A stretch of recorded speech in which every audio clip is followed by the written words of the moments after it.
Hitro preverjanje e-pošte, preživljanje dolgih ur na družbenih omrežjih ali igranje videoiger lahko negativno vplivajo na naše odnose. Mislim, da moramo kot družba več vlagati v vsebine in programe, ki nam pomagajo to zasvojenost obvladovati.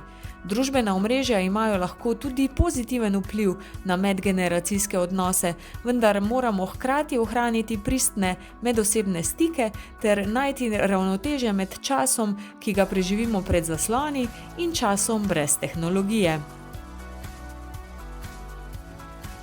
Včasih je problem, ko starši začnejo to reševati tam v 7., 8. razredu, ko so vsi vlaki že odpeljali.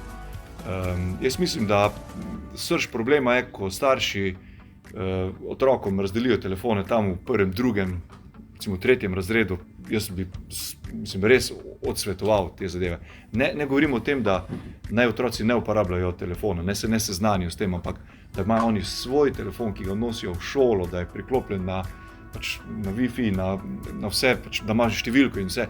In starši pogosto rečejo, ja, pa se pa me more poklicati, če je varno prišel, če je ono tretjo, da pridem po njega v glasbo. Se da vse zmeniti, se da z nekimi dogovori, se da reči, ja, pridem takrat, neki urniki mora biti, ni to opravičilo.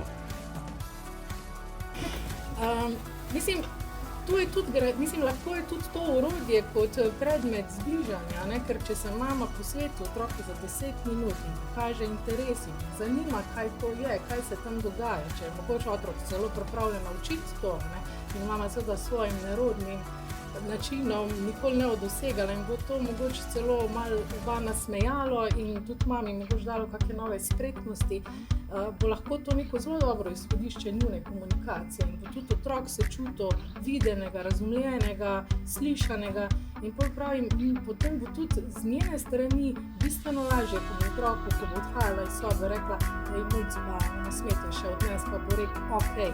Ko pa če bo ta ves čas si na trnih pa v konfliktu.